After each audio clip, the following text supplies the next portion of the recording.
Welcome to Creepy Talks. Story 1, The Vanishing Bride. My cousin Emily had always been the quiet one in our family, never the center of attention, never the loudest voice, but definitely the most thoughtful. When she announced her engagement to Nathan Carter, everyone was pleasantly surprised. Nathan was a successful young architect from a respected family, charming and polite. Everything seemed perfect. Their story sounded dreamy too. They met through mutual friends at a Christmas party and hit it off instantly.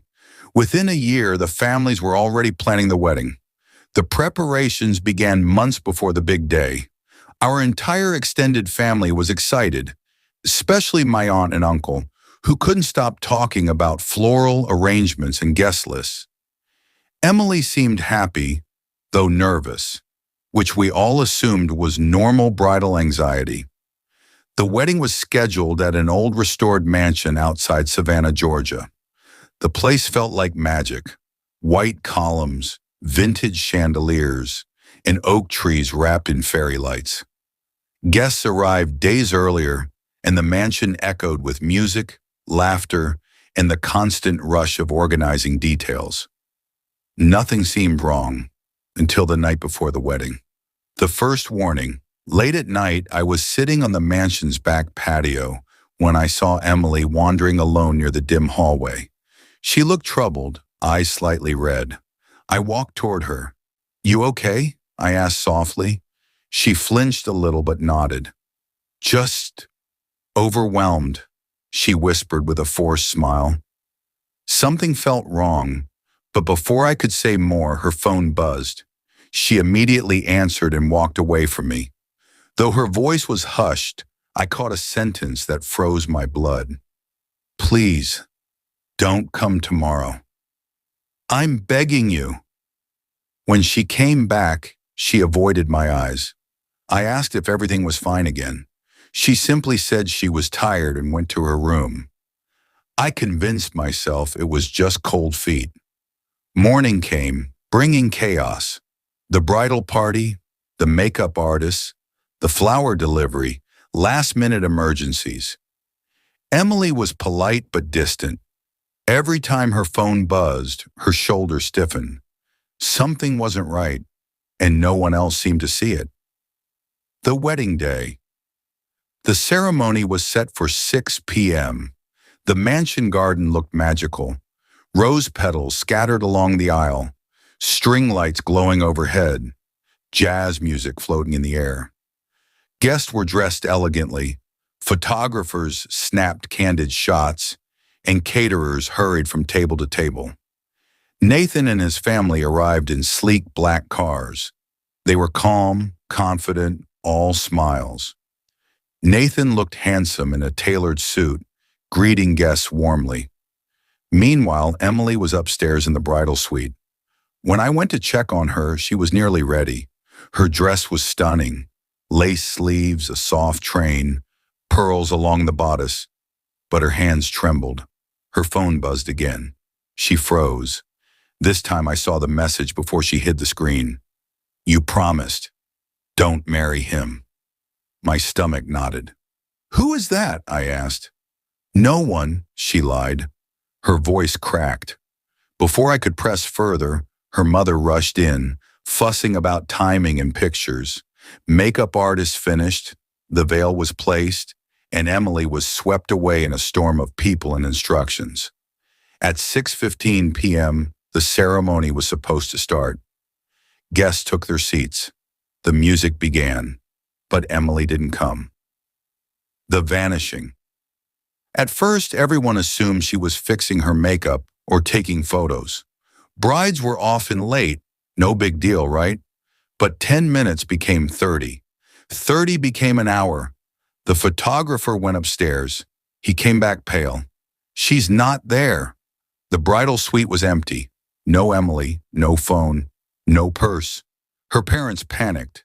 Staff searched the mansion, gardens, hallways, parking lot. Nathan tried to stay calm as his family whispered angrily. Guests were getting restless. Rumors flew. The mansion manager checked security footage. Emily was last seen walking down a side staircase alone. Then, nothing. No exit cameras captured her leaving. Footprints. Someone suggested checking outside. Behind the mansion was a narrow service path that led to a small gate. The lock hung open. On the dirt path there were footprints. 2 sets. One from heels, one from men's shoes. They led toward the road, then disappeared. Suddenly the whispers turned darker. Maybe she ran. Maybe someone took her. Maybe she hurt herself. Nobody knew. The police were called. The wedding was officially stopped. Nathan's mother burst into tears. Some said from embarrassment, not sorrow. My aunt could barely speak. My uncle just kept repeating, "She wouldn't do this. She wouldn't." But none of us had answers. A phone call. The next morning, her phone was found, thrown beneath a bush near the back gate. The screen was cracked. Later that afternoon, she called. Her mother answered sobbing. "Emily, honey, where are you?" "I'm safe," she said quietly. "Come home," her mom begged. "I can't." She refused to say where she was or who she was with. Then she hung up. Her father tried calling back. Not reachable. Police suspected she left willingly with someone she knew. Nathan's family accused her of humiliation and emotional damage. They threatened legal action.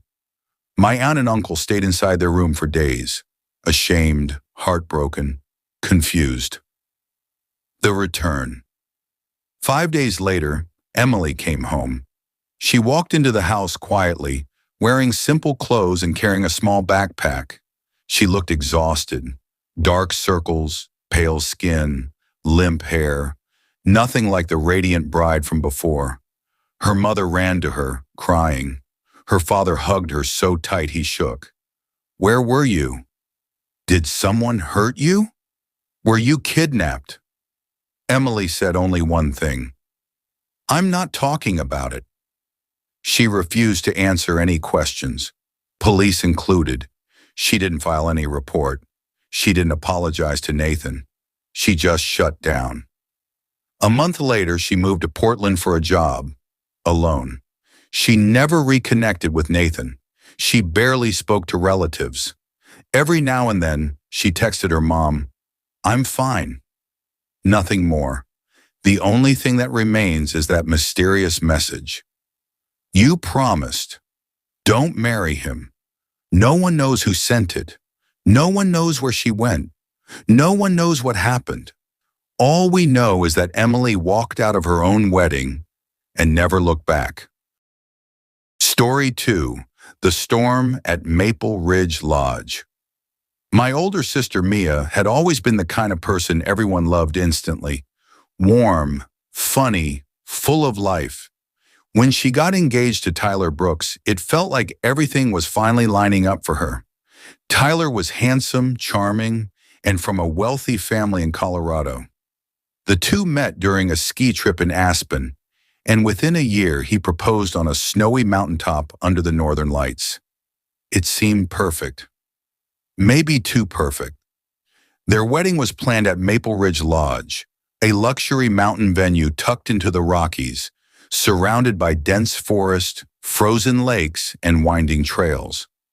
The lodge felt like a fairy tale: stone fireplaces, wooden beams, warm candlelight, and stunning views from every window.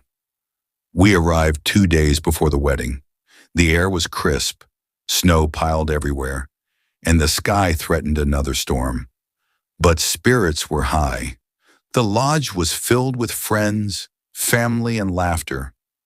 That first night, though, something felt off.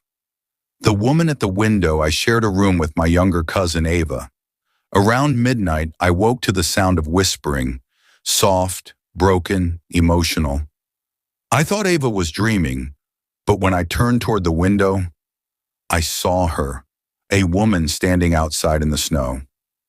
Her dress looked like a wedding gown, white, soaked, long train dragging behind her. Her hair hung in wet strands across her face. She was pressed against the glass, staring inside like she was searching for someone. Her lips moved. I couldn't hear her words, but her expression was desperate, pleading.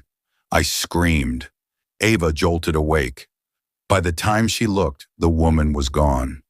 We searched outside the window. Nothing. No footprints. The snow was untouched.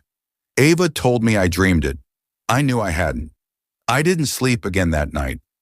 Tension. The next morning I found Mia in the main lounge, sipping coffee by the fire. She looked unusually pale. "You okay?" I asked. She hesitated, then forced a smile. "Nerves," she said, but her voice trembled. I didn't believe her. When Tyler walked in, he greeted everyone with his usual confidence.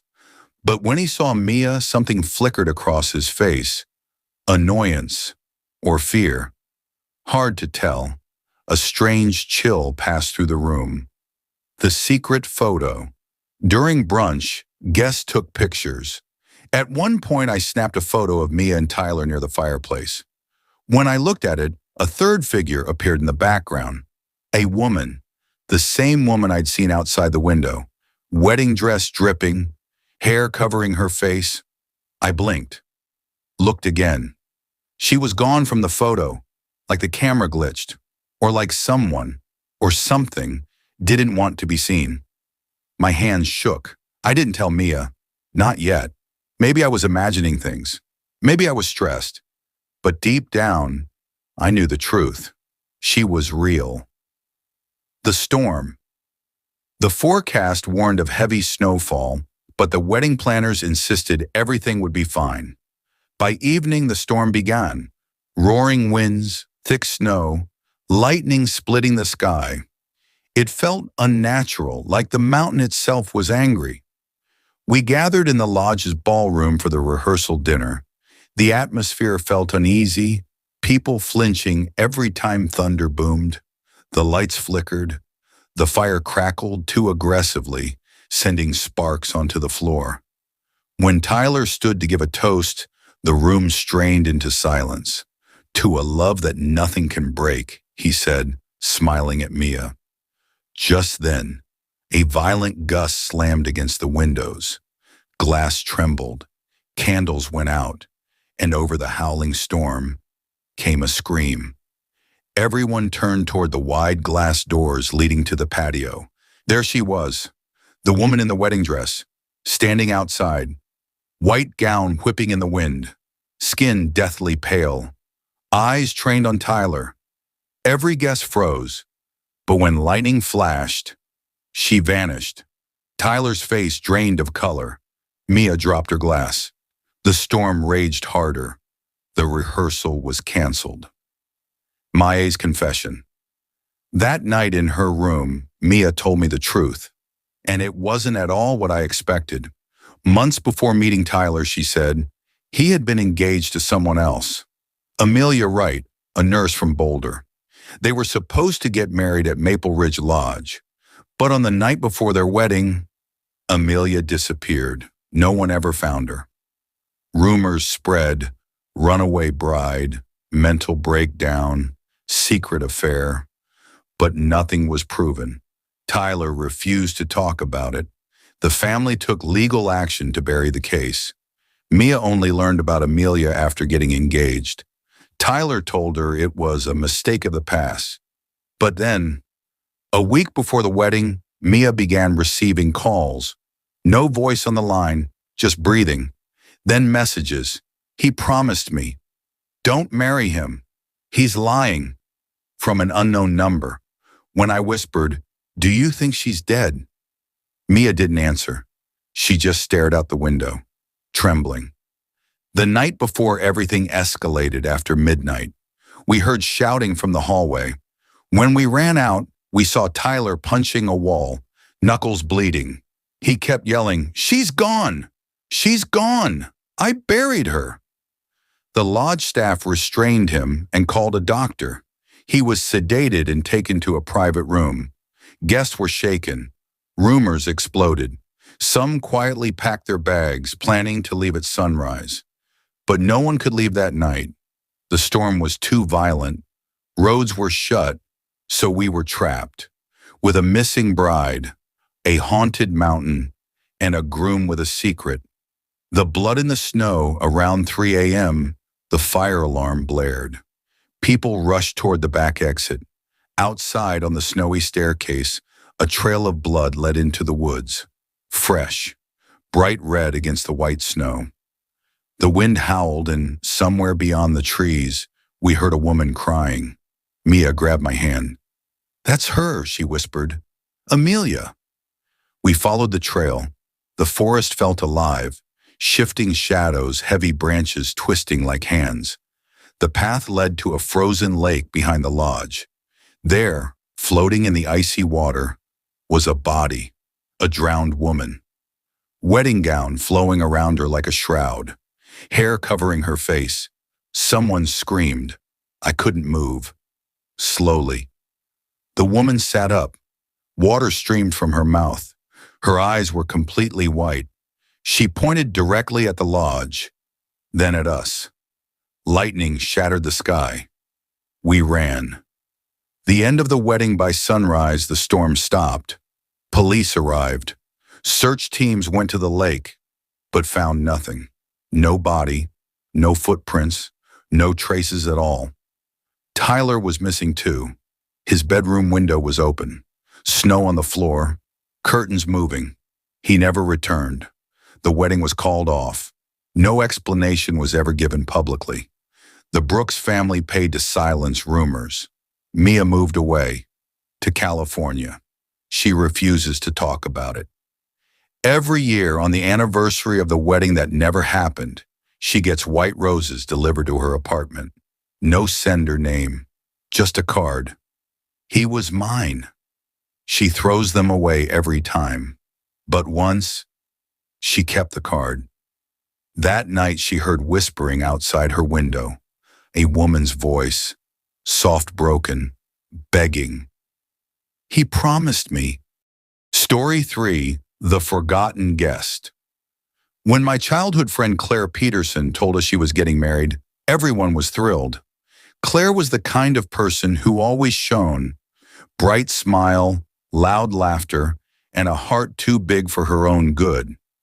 She met her fiancé Jacob Stone in college, and their relationship seemed strong and easy. Their wedding was set to take place at a historic vineyard in Napa Valley, California. The place looked like a romantic dream. Rolling hills, rows of green vines, candlelit patios, and rustic wooden barns decorated with flowers. It was picturesque, peaceful, almost too peaceful. I arrived the day before the ceremony. Claire greeted me with her usual enthusiasm, hugging me so tight I laughed. But underneath her excitement, I sensed nerves. She looked tired. Her smile felt forced. Later that evening, during the welcome dinner, I learned why. The uninvited RSVP, Claire, sat beside me at the long dinner table, sipping white wine. "Something weird happened," she whispered. "What?" "I got an RSVP card from someone I don't know." I frowned. "Like a mistake?" "No." She shook her head. "It had my handwriting on the envelope. It came from my list. Name?" She hesitated. "Evelyn Hayes." The name meant nothing to me. She said she'll attend. Table 7. "You didn't invite her?" "No, I checked. Twice I tried to laugh it off. Maybe someone added her by mistake." But Claire just stared at her glass, uneasy. The first sighting, later that night, after the welcome dinner, Claire asked me to help organize some seating cards. We sat in the barn surrounded by fairy lights and stacks of name tags. She ran her finger over the cards when suddenly a gust of cold air swept across the room. The candles flickered. A soft creak echoed from the back. I turned. Someone stood in the shadows near the exit.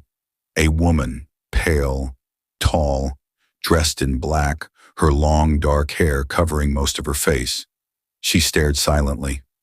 I froze. Claire jumped slightly, startled. "Can I help you?" she asked. The woman didn't respond. She simply turned and walked out of the barn. Slow, deliberate. When we hurried outside, she was gone. No footsteps, no rustling, only cold silence. Claire whispered, "That must be her." I didn't know what to say. The photo wall. The next morning, I woke early and headed to the vineyard's garden, where the staff was setting up decorations. One section was a photo wall, a collage of pictures from Claire and Jacob's relationship. Cute, funny, romantic snapshots. While helping arrange frames, one picture caught my eye. It was of Jacob at a beach bonfire with friends. Only this version looked strange. Behind him stood that same woman, black dress, dark hair, pale skin. Except she wasn't in the original picture. I remembered this photo. I had seen it before years ago. There was never a woman in the background. My heart hammered. I pulled Claire aside. "I've seen this photo." She wasn't there. Claire's face went white. She snatched the picture, stared at it, then backed away, trembling. "We need Jacob," she whispered. "We found him with his groomsmen laughing." When Claire showed him the photo, he froze. His expression changed. Fear or recognition. "Did you add her?" Claire demanded. "No," Jacob said, voice cracking. "Do you know who she is?" He hesitated, then shook his head. A lie. I could see it. He knew something. The stranger at table 7. When evening came, we all sat down for the rehearsal dinner. Candlelight glowed, wine flowed, music played. But when dinner began, table 7 was missing a guest. The seat reserved for Evelyn Hayes sat empty. Everyone relaxed, assuming she wouldn't come after all. Then, halfway through the meal, someone slipped quietly into the chair. The woman from the barn. From the photo, black dress, long hair, expression blank. No one saw her arrive. Claire's face drained as she stared at the woman. So I watched her too. She didn't eat, didn't speak, didn't look at anyone but Jacob. Her eyes locked on him all night. At one point, Jacob whispered to Claire, "Don't look at her. Just don't engage." Everyone felt the tension, but didn't know why. The midnight conversation after dinner, I stepped out for air. The vineyard was quiet, wind rustling vines, insects humming. Then I saw her, Evelyn, standing alone near the fountain. I don't know why, but I walked toward her. "Who are you?" I asked. She turned slowly. Her eyes were dark, hollow. "I came," she whispered. "Why?" He promised. A chill crawled up my spine. "Promised what?" She tilted her head. "That he would love me." Forever, her voice was cold, distant. Something about her felt wrong, like she wasn't fully there. I stepped back. Before I could speak again, she turned and drifted into the darkness, disappearing among the vines. I felt sick. The confession. I found Jacob outside the tasting room, gripping his phone like he wanted to crush it. "She talked to you, didn't she?" he said before I spoke. "Who is she?" He stared at the ground. "She was someone I used to date. Years ago, we were serious for a while. And she died." My blood ran cold. "She what?" He nodded slowly. "We had a fight. She drove home alone, and there was an accident. I blamed myself for a long time." My mouth went dry. "So, why is she here?" "I don't know," he whispered. He shook, terrified. "She wasn't supposed to be here." The night before the wedding, around 1 a.m., a scream rippled through the vineyard. Everyone ran outside. Table 7 was on fire, flames devouring the fabric and chairs. Staff rushed with extinguishers. When the flames died, only one chair was untouched. Evelyn's seat. Claire whispered, "This wedding can't happen." Jacob grabbed her hands. "We'll leave. We'll cancel.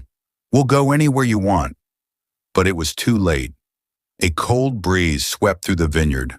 A woman's voice echoed through the vines. "It's too late. You're mine." Lights flickered. Candles died. Everything plunged into darkness. Then, a figure appeared at the end of the aisle. Evelyn, still and silent. Her dress now white, not black.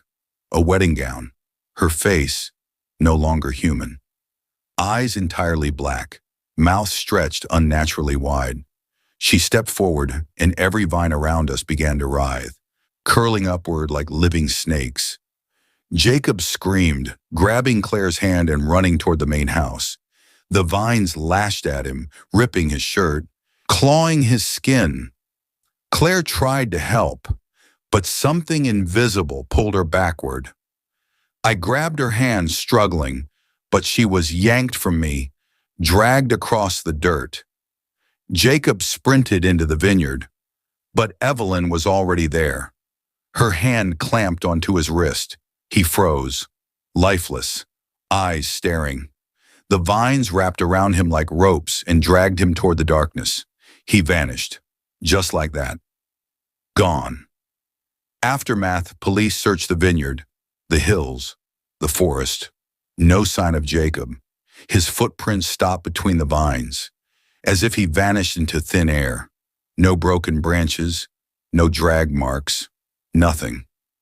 As for Table 7, it burned again the next night. No one was there. Claire never recovered. She moved back home with her parents in Ohio, quiet and pale. She refuses to talk about Jacob or Evelyn. Sometimes she wakes screaming, saying Evelyn is still out there. And every year on the anniversary of the wedding, Claire receives a package, inside a wedding invitation, from Evelyn Hayes to Jacob Stone. No return address, no message, just 2 words written inside, "Still coming."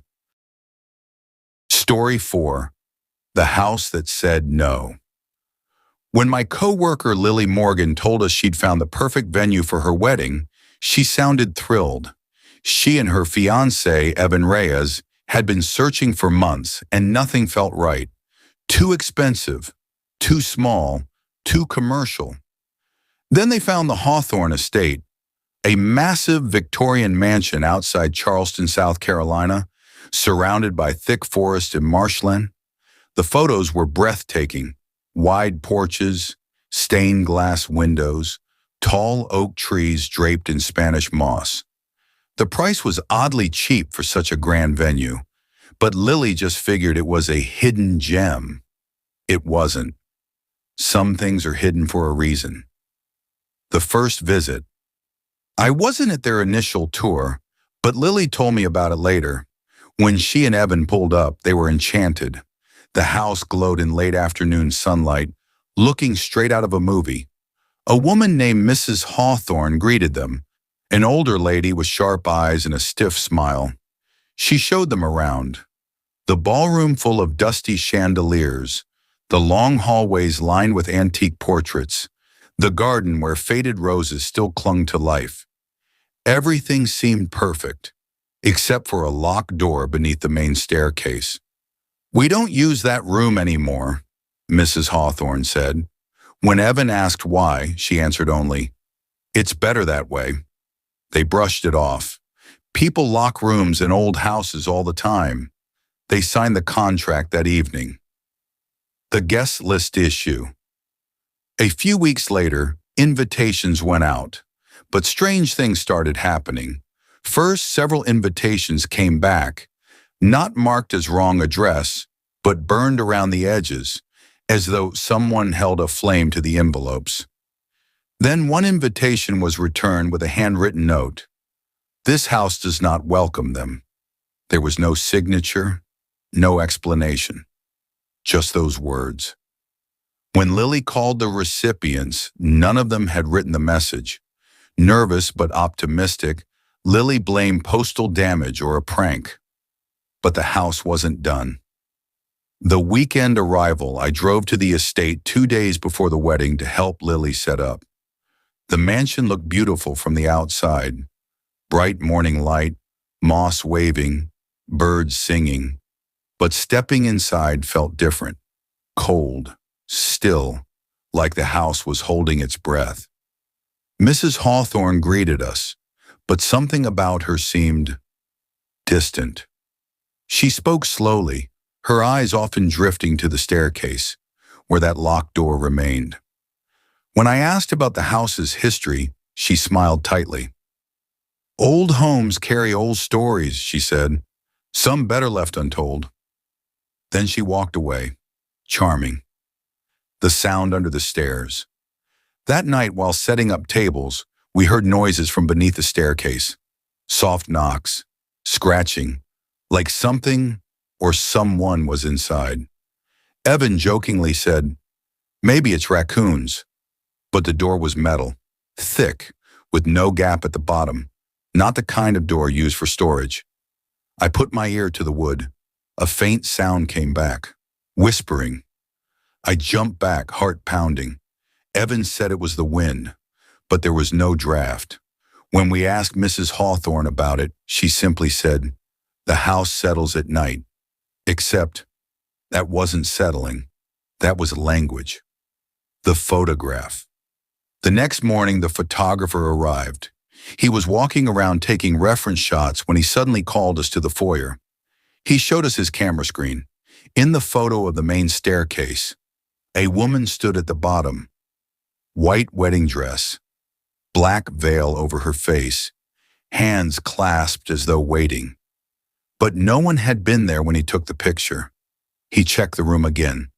Completely empty. He left that same afternoon, refusing to return. Said his camera didn't like the house. Smart man. Mrs. Hawthorne's warning. That evening I found Mrs. Hawthorne in the garden, cutting dead roses.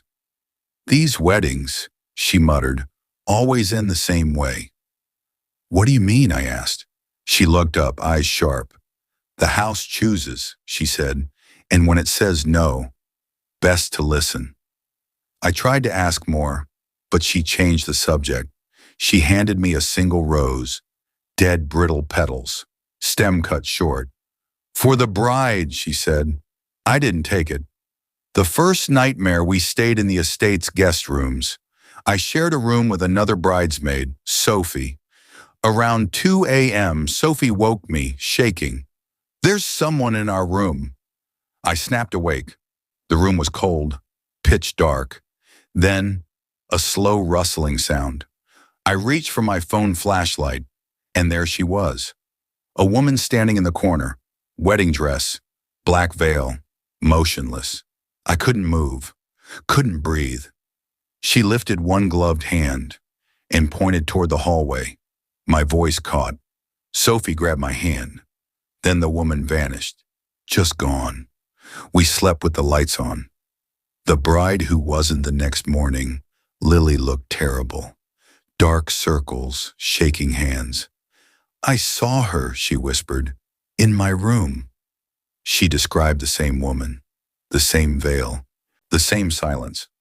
That afternoon, Lily insisted we speak to Mrs. Hawthorne again. We found her in the kitchen.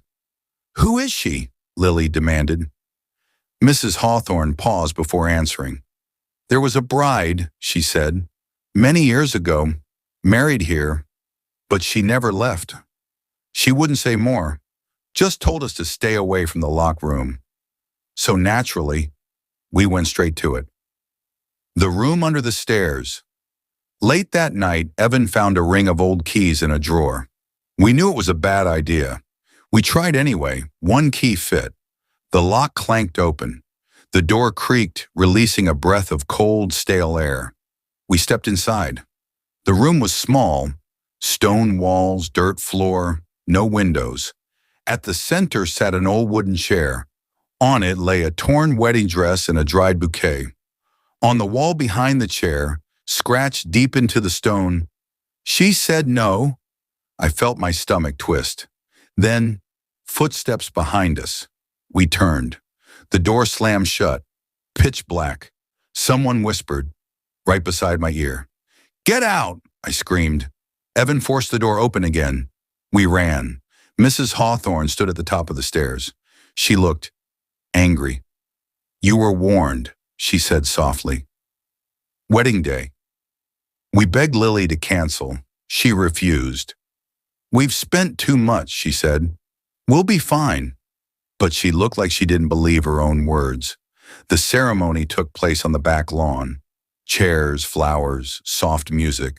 Everything looked normal until Lily stepped onto the aisle. Everyone gasped, not because she was beautiful, but because someone walked behind her. A second bride. White gown, black veil. No one else saw her, only the bridal party. We froze. Evan paled. Lily kept walking, unaware. Halfway down the aisle, the wind shifted. The candles blew out.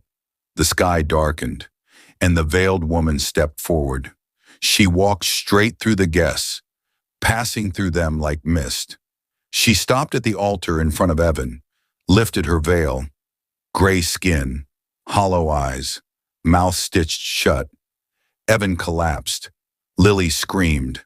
Chaos erupted. The woman lifted her hand, pointed at the mansion, and the doors blew open. The darkness inside seemed to breathe. A voice echoed, "No!" The ground shook. Chairs flew. Guests ran. I grabbed Lily and dragged her away.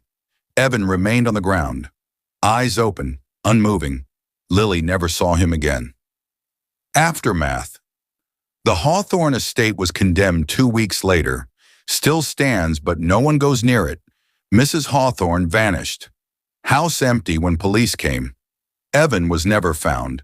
Lily moved across the country, changed her name, never dated again. Some nights she wakes screaming, says she smells dead roses, says she hears whispering under her stairs. Sometimes she finds a single dried bouquet outside her door. No note, just brittle petals, like a warning, like a reminder. The house still remembers her, and it still says, "No."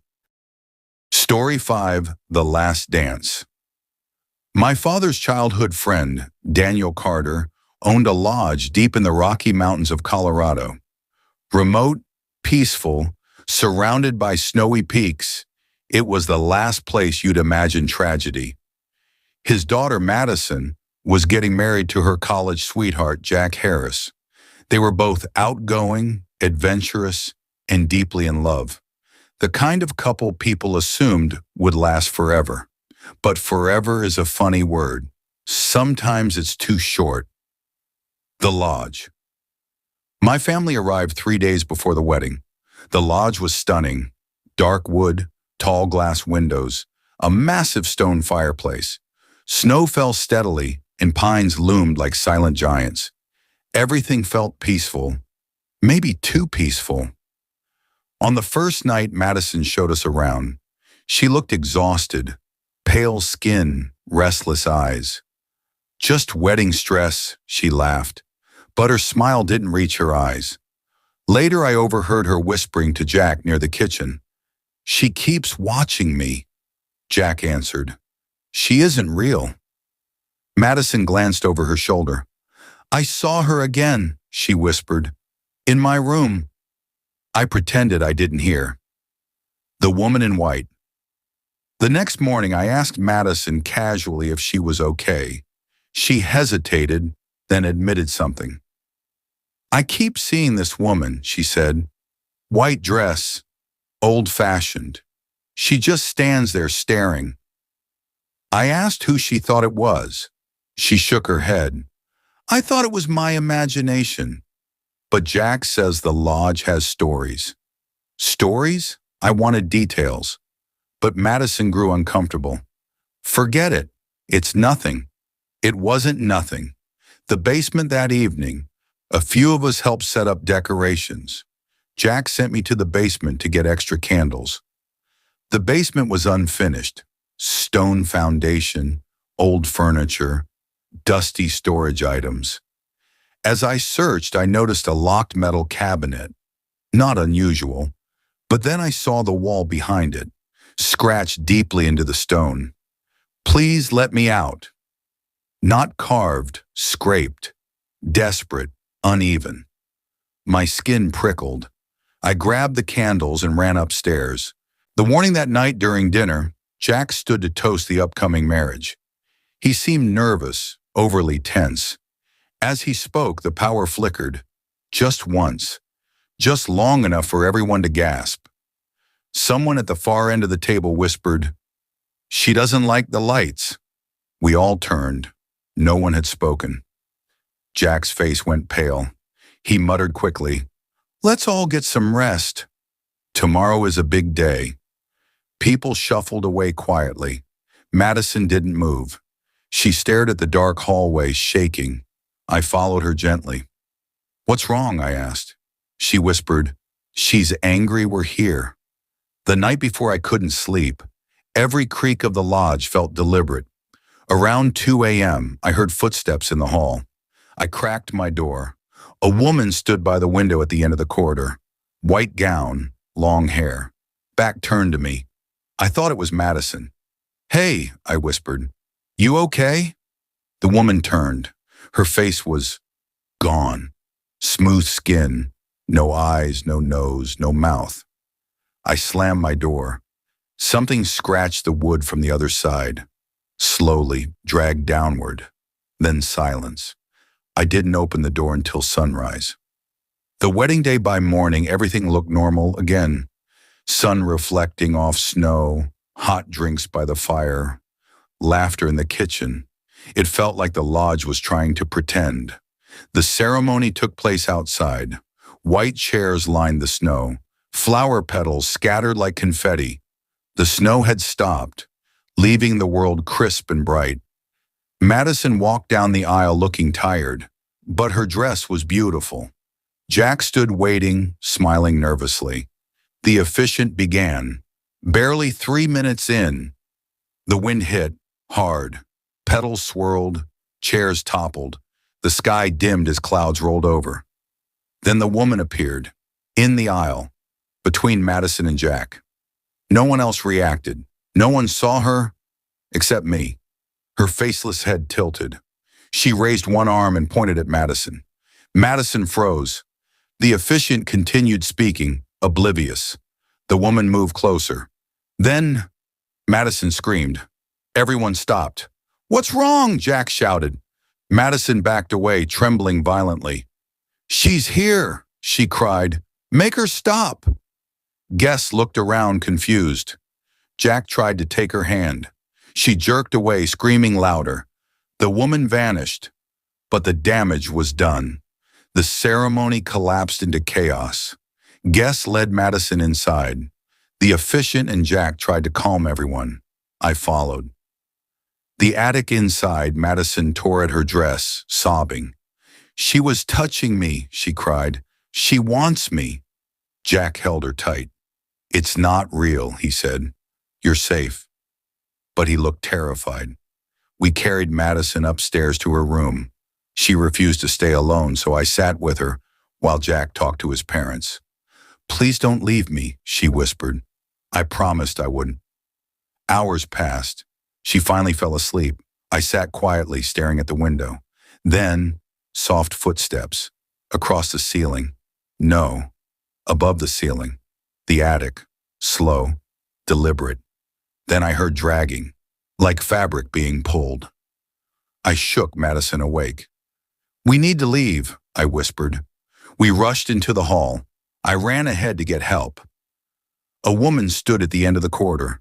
White dress. Faceless. She blocked the stairs. I froze. Madison screamed behind me.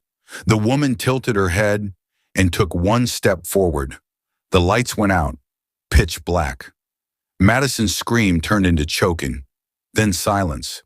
I fumbled for my phone flashlight. It flicked on.